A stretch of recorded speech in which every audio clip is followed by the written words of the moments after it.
आजकल ऐसे सवालों को सोशल मीडिया पर बड़े अपमानजनक शब्दों में और मजाक बनाकर पूछा जाता है कि तुम्हारे बंदर ने इतना बड़ा सूर्य कैसे खा लिया, या आज के बंदर क्यों नहीं उड़ते। समझ नहीं आता कि आजकल कुछ लोग ईश्वर के होने का वैज्ञानिक प्रमाण कैसे मांग लेते हैं। ईश्वर कब से वैज्ञानिक की सीमाओं में बंधने लगे। आखिर विज्ञान की सीमाओं में बंधने वाला ईश्वर कैसे हो सकता है, जिसे वैज्ञानिक तरीके या तर्क से समझा जा सकता हो, तो फिर वह ईश्वर ही कैसे।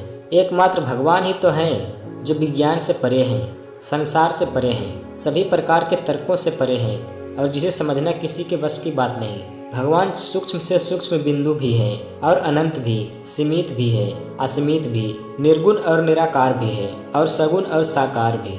आज कुछ लोग भगवान के अस्तित्व का प्रमाण उन जन्मांध व्यक्ति की तरह मांगते हैं जो कहता है कि मैं जब तक सूर्य का प्रकाश नहीं देखूंगा तब तक नहीं मानूंगा कि सूर्य का प्रकाश होता है या नहीं।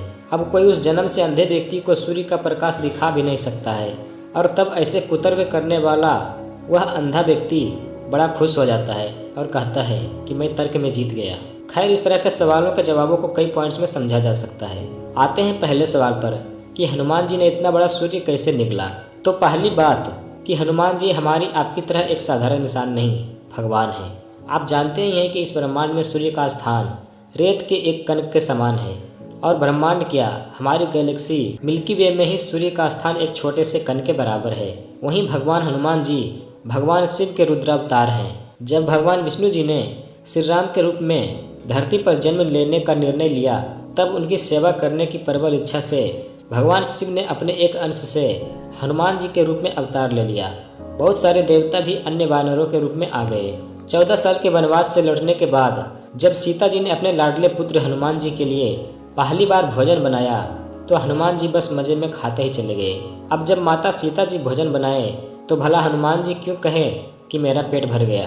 तो सीता जी भोजन बनाती चली गई और उनके पुत्र हनुमान जी बड़े मजे से खाते ही चले गए। आखिरकार जब सीता जी और उनकी सभी दासियां पूरी तरह थक गई, तब सीता जी को याद आया कि हनुमान जी तो भगवान शिव के ही रुद्रावतार हैं और शिव के उतार में तो पूरा ब्रह्मांड समाया है, भला इनका पेट कौन भर सकता है। तब सीता जी ने तुलसी पात्र में राम नाम लिखकर खीर में मिलाकर हनुमान जी को दे दी।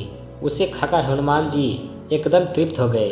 यानी हनुमान जी मात्र श्री राम नाम से ही तृप्त होते हैं। अगर आप हनुमान जी के सामने रोज बैठकर प्रेम से श्री राम या सीता राम नाम का जप करते हैं तो आपको हनुमान जी की बड़ी कृपा प्राप्त हो जाएगी। अब जरा सोचिए कि जो ब्रह्मांड के समान ही विशाल हैं, जिनकी ये अनंत रचना है, उनके लिए छोटे से गर्म कण के समान सूर्य को अपने मुंह में रखना कौन सी बड़ी बात है। ब्लैक होल छोटे आकार का होते हुए भी असीमित शक्ति रखता है, उससे प्रकाश भी बाहर नहीं आ सकता।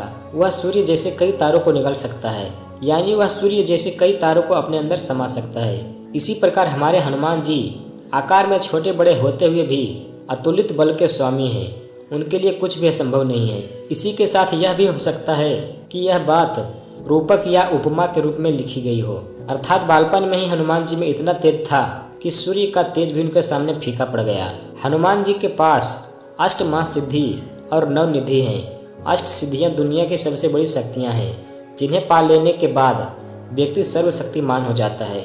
अपनी अनिमा, लघिमा, गरिमा, प्राप्ति, प्राकाम्य, महिमा, ईशित्व और वशित्व आदि सिद्धियों का प्रयोग करके हनुमान जी अपना आकार और वजन सूक्ष्म मतलब नाक के बराबर या कितना भी बड़ा कर सकते हैं। इसी पर हनुमान चालीसा में कहा गया है, सूक्ष्म रूप धरि सियहि दिखावा, विकट रूप धरि लंका जरावा। आप ये भी गौर कर सकते हैं कि जैसी शारीरिक शक्ति और चेतना आज के सैकड़ों हजार साल पहले के लोगों में होती थी, वैसी शक्ति आज के लोगों में नहीं है। पृथ्वीराज चौहान, गोरा बादल, महाराणा प्रताप, वीर शिवाजी, रानी लक्ष्मीबाई, दुर्गावती और इन सभी के सैनिक और बहुत सारे अनगिनत लोग हैं। जैसी चेतना और ताकत महाराणा प्रताप के चेतक में थी, वैसी चेतना आज के घोड़ों में नहीं। जैसा संस्कृत भाषा का ज्ञान पनीनी को था, गणित का जैसा ज्ञान रामानुजन को था, वैसा आज के लोगों में नहीं। वैसे तो आज भी बड़े बड़े वैज्ञानिक और विद्वान इनके फार्मूलों पर अपना सिर पटकने लगे हैं, फिर भी समझ नहीं पा रहे हैं। ये सब देखकर कहा जा सकता है कि आधुनिक विज्ञान चाहे जैसी उन्नति करता नजर आ रहा हो, लेकिन इंसान या किसी भी प्राणी की शारीरिक ताकत या क्षमता या चेतना लगातार घटती ही जा रही है। तो अगर हम कहें कि लाखों करोड़ों सालों पहले मनुष्य और प्राणियों की शक्ति, क्षमता और भी ज़्यादा या बहुत ज़्यादा होती थी तो इसमें कोई आश्चर्य की बात नहीं। और फिर जब बात भगवान या उनकी शक्तियों की होती है तब तो बात ही अलग होती है। दरअसल हम लोग केवल उतना ही मान पाते हैं जितना वर्तमान में अपनी आंखों से देख पाते हैं, और जो नहीं देख पाते उससे लॉजिक और विज्ञान के नाम पर मानने का मन नहीं करता। कभी उसे अंधविश्वास कह देते हैं तो कभी कपोल काल्पनिक बातें। लेकिन अगर हर वैज्ञानिक भी हर बात को सुनकर उसे अंधविश्वास ही मान ले तो कभी कोई खोज या आविष्कार हो ही नहीं सकता। भगवान ने अपनी हर भौतिक रचना बड़ी ही व्यवस्थित तरीके से की है। हर भौतिक रचना में वैज्ञानिक कारण भी बनाए हैं, क्योंकि अगर वे ऐसा न करते तो चिकित्सा शास्त्र और विज्ञान आदि का जन्म ही ना हो पाता।